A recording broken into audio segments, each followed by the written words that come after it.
Certainly.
Sorry. Yes.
It's opening.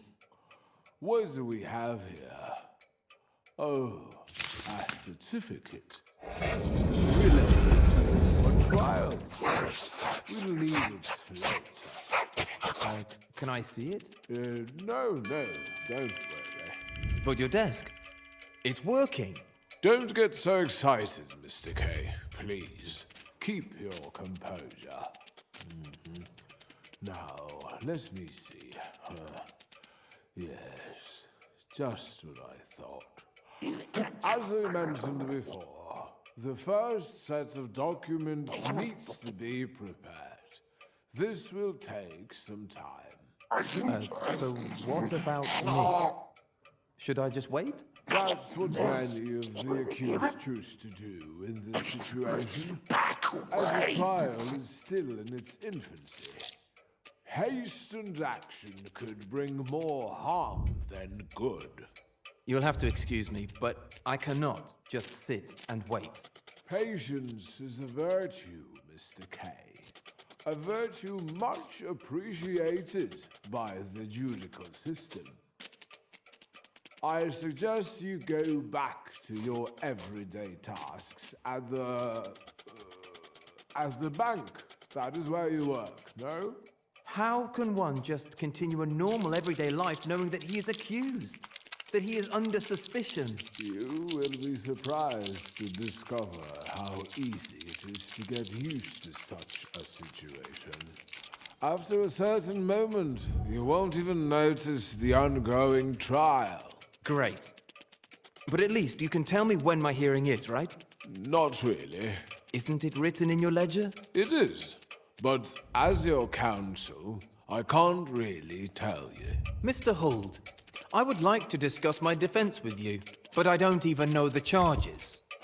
That is not important.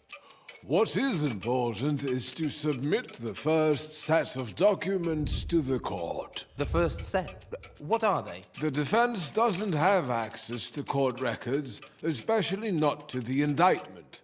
That means we generally don't know, or at least not precisely, what the first documents need to be about. Anyway, usually the first submitted documents are mislaid or lost, and even if they do keep them right to the end, rumor says they are hardly ever read. This is all very regrettable, but not entirely without its justifications. You should not forget, Mr. K, that there is no law that says the trial has to be public. You should not forget, Mr. K, that there is no law that says the trial has to be public. Is that even possible? What? To keep the trial secret from the accused? Oh, it's usually possible to a very large extent. This sounds completely absurd. So what exactly is your role? The most important thing is the lawyer's personal connections. That's where the real value of taking counsel lies. Contacts with higher officials. Or with high officials, but with lower grades. That is the only way to influence the progress of the trial. Hardly noticeable at first, it's true. But as it progresses, it becomes more and more visible. There are, of course, not many lawyers who can do this. So you have made a good choice by coming to me. Do you already have some paperwork? The law is tireless, and so are we, the defense. It should come to no surprise to you that we have an extensive network for relevant information. Your case is a very interesting one. Indeed, things like this don't come all of a sudden. They start developing a long time beforehand. There must have been warning signs of it. Could I see those documents? Your trial is still in its infancy. You would get the wrong impression after reading them. They are destined for me, not for you. Trials run their course all by themselves. All they really need is a nudge from time to time. After reading the papers, you could get the wrong idea and start acting erratically. This would for sure complicate the case. Oh, these stamps. Oh, the certificate. Did I stamp it already?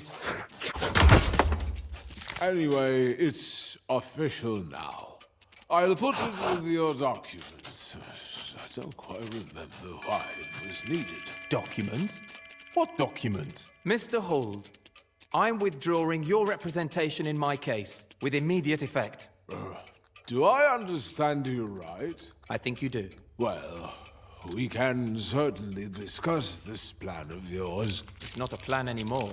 We still mustn't rush anything. Nothing is being rushed. Everything has been thought through, probably for too long. The decision is final. Then allow me to say a few words. You are running the risk of catching a cold for no reason. The circumstances are important enough, and you've become impatient. I am not impatient. It is just that I came to you, hoping that this case would become less of a burden for me. Well, quite the opposite is happening. If you would represent me, I will end up worrying about the case much more. I will always, without ceasing, be waiting for you to do something. It will grow more and more tense. As for the information about the trial itself, you won't even tell me when it will occur. And I am left guessing that it's getting closer and closer. After a certain point in the proceedings, nothing new of any importance ever happens. So many litigants at the same stage in their trials have stood before me just like you are now, and spoken in the same way. Then all these other litigants have been right, just as I am. I wasn't trying to show that you were mistaken, but I expected better judgment from you than from the others.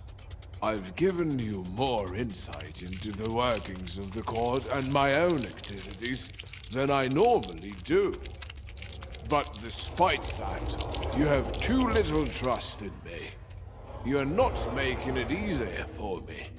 You see, I have the impression that you have not only misjudged the legal assistance I have given you, but also that you believe that you are being handled with apparent neglect. Even that has its reason. It is often better to be in chains than to be free. Mr. Hull, what will you undertake on my behalf if you continue to represent me? I should continue with what I've already been doing for you. And that's just what I thought. You don't need to say another word.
Certificata. Bravo. First class players.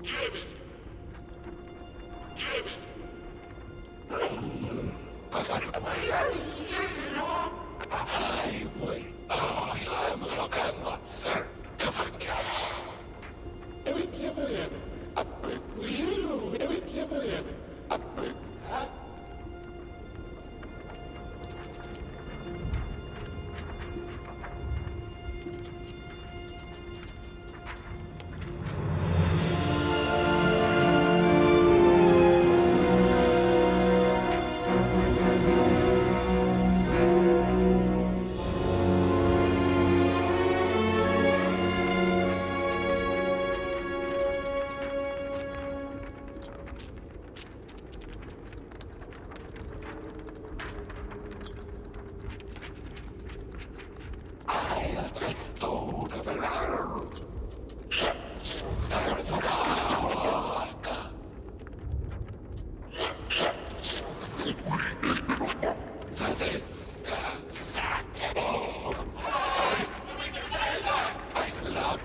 for